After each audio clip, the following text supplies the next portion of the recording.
Hoy estoy cocinando una de las recetas más antiguas de la historia. Con más de 3.750 años de antigüedad, esta es una receta babilónica para el guiso canasú, hecha alrededor del reinado del rey Hammurabi.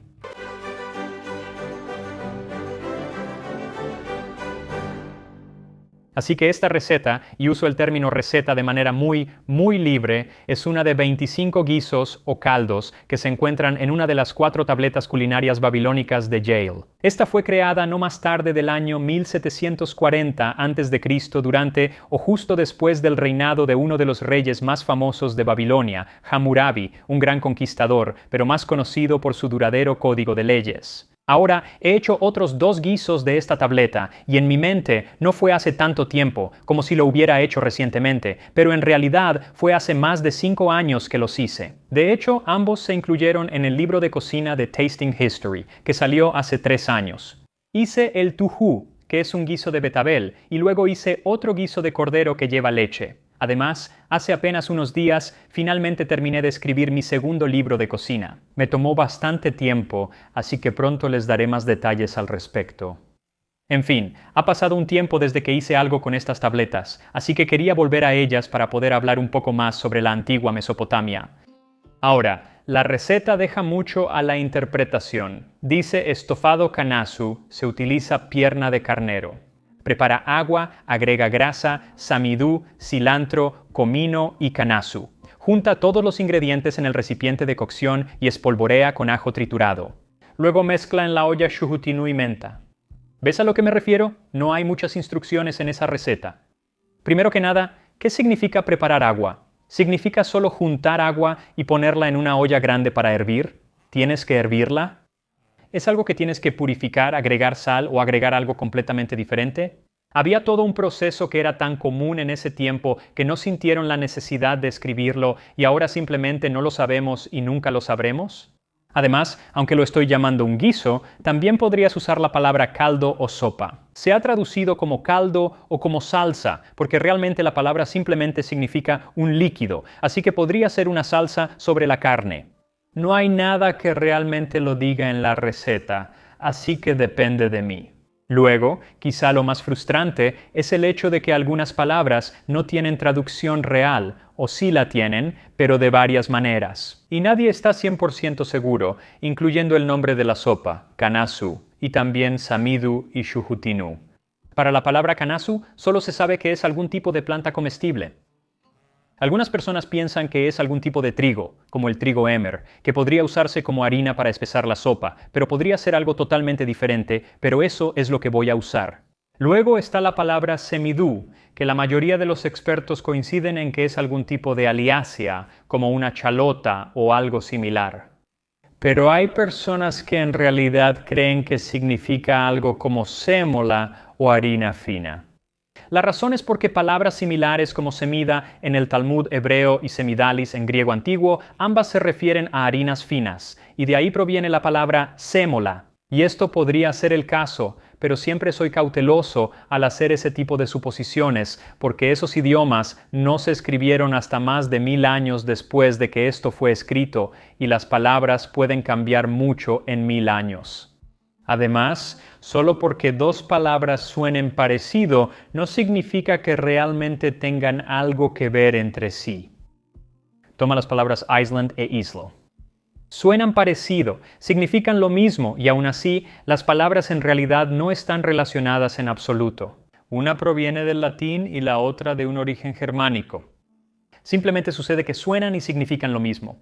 Así que, aunque samidú puede significar harina fina, voy a seguir a la mayoría de los estudiosos y me quedaré con chalote, principalmente porque va a aportar mucho más sabor que la harina de sémola. Finalmente, la palabra shuhutinu. Esta también causa mucha confusión porque realmente solo se refiere a algo que ha sido sacado de la tierra, algún tipo de vegetal que ha sido arrancado de la tierra. Eso podría significar muchas cosas. Muchos estudiosos piensan que es otra cosa como un puerro o algo así. Otros creen que es más como una hortaliza de raíz, como un nabo o incluso una zanahoria temprana. De nuevo, depende de ti. Yo voy a elegir un puerro porque, otra vez, creo que le va a dar más sabor que un nabo. Así que sí, pero realmente no hay una respuesta correcta o incorrecta, o todas son respuestas incorrectas. Así que en este caso, haz lo que quieras. Mi opinión es que no deberías tomarte esto demasiado en serio porque, básicamente, hagas lo que hagas, no va a ser exactamente correcto, ya que simplemente no tenemos suficiente información de esta receta antigua. Así que solo diviértete con esto. Así que para esta versión divertida de esta receta, mi versión de esta receta, lo que vas a necesitar es 1 litro de agua, una chalota grande, 2 cucharaditas de semillas de cilantro, 1 cucharadita de semillas de comino, 1/4 de taza o 30 gramos de harina de escanda, 2 o 3 dientes de ajo, un puerro pequeño, un puñado de hojas de menta y un par de piezas de jarrete de cordero o carnero. Suficiente para tener 1,5 libras o 680 gramos de carne una vez que la retires del hueso. Luego, 1 cucharada de sal y 3 cucharadas, o 45 gramos de grasa. Ahora, hay muchas opciones cuando se trata de las grasas que ellos habrían usado. Pudo haber sido mantequilla, ghee, sebo, manteca de cerdo, aceite de sésamo o aceite de oliva que venía del Mediterráneo, o más probablemente habría sido la grasa de una oveja de cola gorda. Encontrar esa grasa es casi imposible. Estoy seguro de que existe, pero nunca he podido encontrarla aquí en Estados Unidos. Pero son muy populares en el Medio Oriente. De hecho, tuve la oportunidad de probar un poco cuando estuve en Jordania y eran muy populares en la antigüedad. De hecho, una de las primeras descripciones proviene del historiador griego Heródoto del siglo V a.C., quien dice: tienen colas largas, de no menos de 1,5 metros de largo, que si se les permitiera arrastrarlas por el suelo, se magullarían y desarrollarían llagas. Así que los pastores tienen suficiente habilidad en carpintería para hacer pequeños carritos para la cola de sus ovejas. Los carritos se colocan debajo de las colas, cada oveja tiene uno para sí misma, y luego las colas se amarran sobre ellos. Como dije, finalmente pude probarlo cuando fui a Jordania el mes pasado o hace 2 meses, y realmente es muy untuoso y tiene un sabor fuerte a mantequilla. Así que, como no lo puedo encontrar, voy a usar ghee, que tendrá un sabor similar. Así que empieza este platillo picando las chalotas y machacando el ajo, y luego agrega las semillas de cilantro y comino a un mortero y muélelas hasta obtener un polvo. Luego retira toda la carne de cordero que puedas del hueso y córtala en trozos del tamaño de un bocado. También puedes usar carne para guisar ya cortada si la tienes. Otra opción sería poner toda la pierna en el guiso y hervirla con el hueso, y luego cortarla, pero creo que eso no le da tanto sabor, así que voy a sellar la carne primero. Para hacer eso, simplemente derrite un poco de la grasa en una olla a fuego alto y luego agrega la carne, déjala cocinar por un par de minutos, después muévela y sigue cocinando hasta que se dore un poco. Luego retira la carne de la olla y agrega un poco más de la grasa y después las chalotas picadas. Espolvorea un poco de sal y revuélvelas en la grasa, déjalas cocinar de 3 a 4 minutos o hasta que estén bien aromáticas. Luego vierte aproximadamente 2 tazas de agua en la olla y raspa lo más que puedas del fondo de la olla. Ahí va a haber mucho sabor delicioso. Después deja que hierva a fuego lento, agrega el resto de la grasa a la olla y deja que se derrita. Luego, una vez que se haya derretido, puedes agregar el cilantro y el comino molidos junto con la sal y mezclar todo. Luego agrega otras 2 tazas de agua y la harina y mezcla todo. Un batidor realmente ayuda aquí para que no queden muchos grumos. Luego deja que esto empiece a hervir poco a poco y después puedes agregar el ajo junto con la carne sellada. Luego baja la temperatura a medio bajo y deja que hierva a fuego lento por un momento. Después pon la tapa y continúa cocinando por aproximadamente media hora. Y de vez en cuando puedes revisarlo y ver si quieres agregar un poco más de agua, si prefieres algo más como un caldo o sopa, o simplemente dejar el agua como está si quieres algo más espeso como un guiso o incluso como carne en salsa. Realmente no hay una respuesta incorrecta ahí porque realmente no hay una respuesta correcta ahí. Simplemente no lo sabemos. Estamos en un completo limbo culinario y simplemente voy a tener que hacer las paces con eso. Ahora, mientras la sopa se cocina, pica la menta y el puerro. Ahora, yo siempre lavo mis puerros, por supuesto, pero aún así, una vez que están picados, siempre encuentro que todavía hay pequeños restos de tierra entre las capas, así que me gusta enjuagarlos otra vez en el fregadero. Luego, después de que la sopa se haya cocinado durante unos 30 minutos, puedes quitar la tapa y agregar aproximadamente la mitad de los puerros y la mayor parte de la menta. Mézclalos y deja que siga cocinándose destapado durante otros 10 minutos o hasta que esté tan espesa como quieras. Ahora, como mencioné, esta receta fue escrita alrededor de la época del reinado de Hammurabi, el rey más famoso del antiguo imperio babilónico. Ahora, en la escuela, la mayoría de lo que aprendí sobre él fue acerca de su código de leyes, como ya sabes, ojo por ojo, diente por diente, ese tipo de cosas, las realmente bastante duras. Pero resulta que también tenía mucho que decir sobre la comida de la antigua Babilonia. Antes de hablar de Hammurabi, solo quería avisarte sobre los cruceros por el río que voy a estar guiando durante el próximo año y medio. Voy a hacer 3 de ellos. Son muy divertidos. Es una experiencia llena de comida, historia, cultura y aprendizaje. Es muy educativo, pero también es muy divertido. Y estás conmigo, y te prometo que soy un gran compañero de viaje. Así que si quieres checar esos, el primero va a empezar en París, yendo por el Sena o subiendo por el Sena a través de Normandía. Así que sabes que va a haber buena comida. Eso es en noviembre. Si quieres inscribirte en esos, voy a poner los enlaces en la descripción. Y ahora vamos con Hammurabi. Hammurabi fue el 6º rey amorreo de Babilonia y tomó el trono después de la abdicación de su padre alrededor del año 729 a.C. Pero cuando se convirtió en rey, Babilonia no era nada especial. Era una pequeña ciudad-estado y tenía cierto poder sobre algunas otras ciudades vasallas de la zona, pero realmente estaba rodeada por potencias mucho más grandes y no era nada parecido al gran imperio que Hammurabi llegaría a crear. Porque aunque definitivamente es más famoso por su código de leyes, Hammurabi fue uno de los grandes reyes guerreros de la antigua Mesopotamia. Pero antes de convertirse en un gran rey guerrero, fortaleció Babilonia a través, de la comida. Mira, al igual que en las primeras etapas del videojuego Civilization, uno de mis favoritos, Hammurabi tuvo que establecer Babilonia como una potencia económica si quería conquistar el territorio circundante. Y lo hizo construyendo un montón de graneros y canales que salían del río Éufrates y evitaban que las inundaciones arruinaran las cosechas. Sus orillas en ambos lados las convertí en tierra cultivada, amontoné pilas de grano, proveí agua inagotable para las tierras. Reuní a la gente dispersa y les proporcioné pastos y agua, los alimenté con abundancia y los asenté en viviendas pacíficas. Y fue solo después de asegurarse de que su pueblo tuviera suficiente comida que pudo usar el excedente de recursos para construir un poderoso ejército que en solo unos pocos años pudo derrotar a las civilizaciones mucho más poderosas de Elam, Larsa, Eshnuna y Mari. Ahora, algunos de estos lugares como Elam en realidad no los conquistó, pero sí los derrotó. Y luego, otros lugares como Mari prácticamente los borró del mapa antes de incorporar sus tierras a su imperio. Si recuerdas el video del año pasado sobre el postre mesopotámico Mersu, de hecho hablé sobre el gran rey de Mari, Simri-Lim. Él fue un constructor extraordinario por derecho propio, y habría pasado a la historia como uno de los más grandes reyes de la época si Hammurabi no hubiera llegado y destruido todo lo que había construido. Pero antes de que eso sucediera, Simri-Lim intentó ganarse el favor de Hammurabi agasajándolo con vino.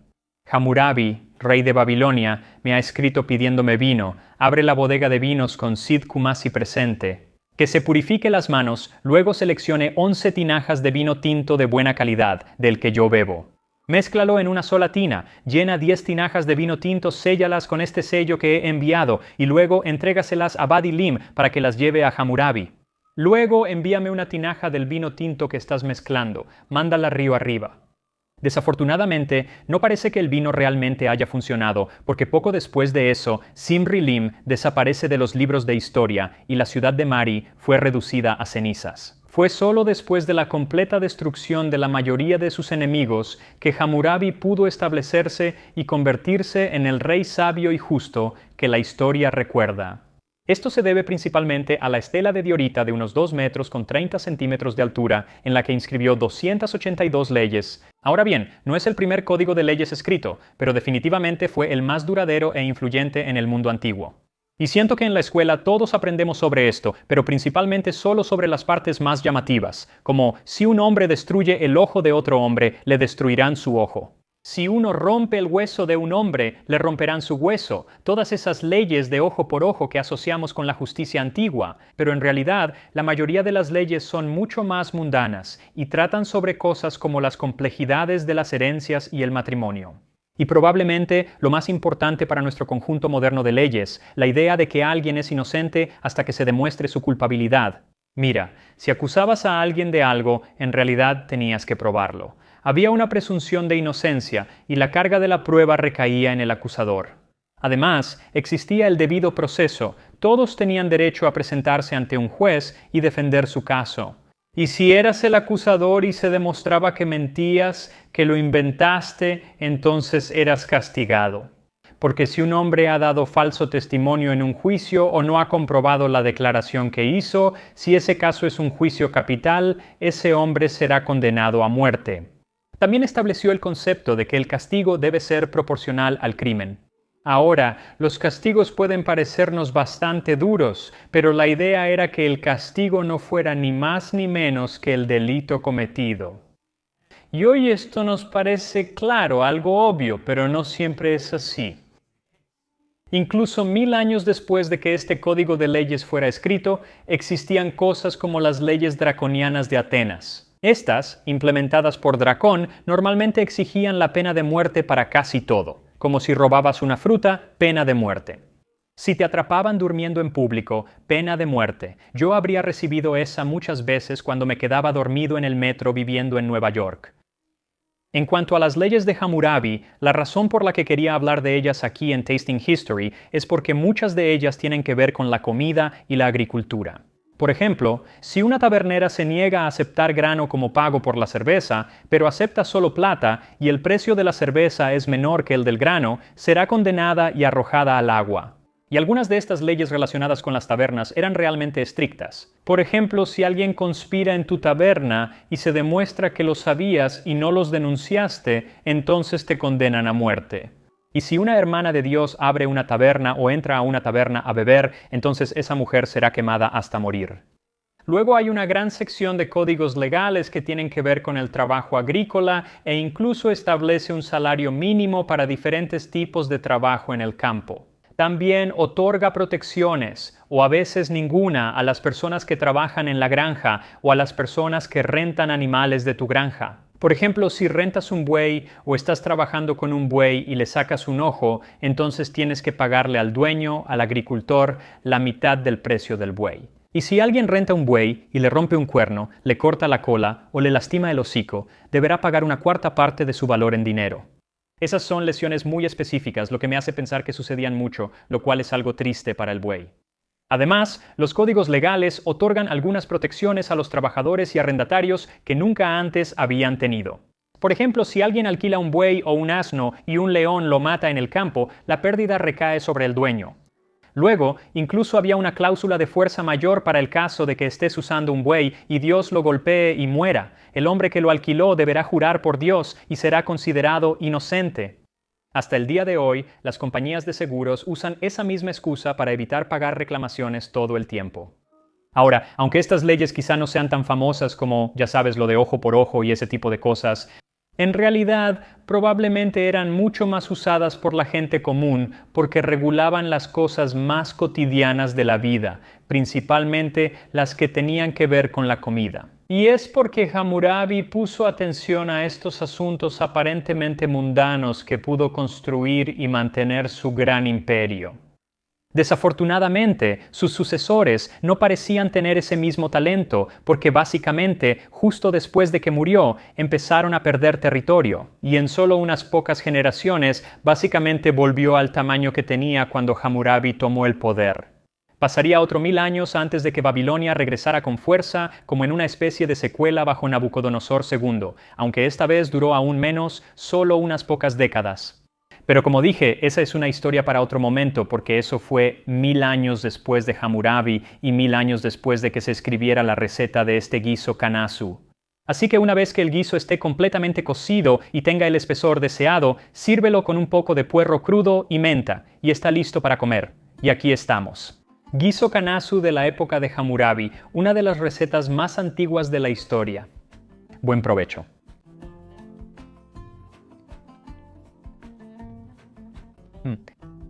Está delicioso.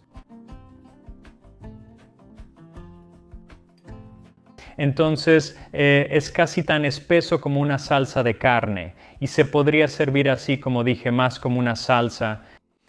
Lo que está muy bien es Tener un poco de puerro crudo ahí le da algo de textura. Tiene un toque crujiente. También le puse un poco más de semilla de cilantro encima, que no tiene un sabor fuerte. Pero de nuevo, le da algo de textura. Lo que me encanta es que ninguno de los sabores individuales resalta demasiado. Y me preocupaba que la menta lo hiciera, porque la menta puede resaltar. Prueba un poco más.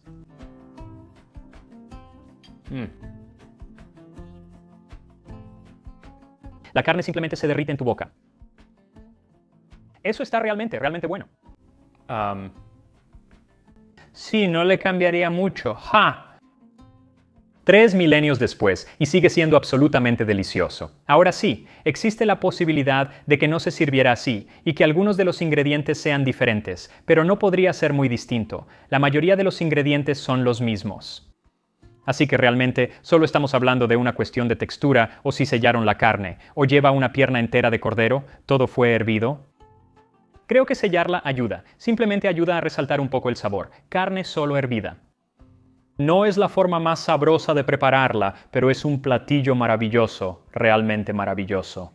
Así que sí, si quieres acompañarme en París recorriendo el Sena este otoño, pondré un enlace en la descripción para que puedas inscribirte y hacerlo.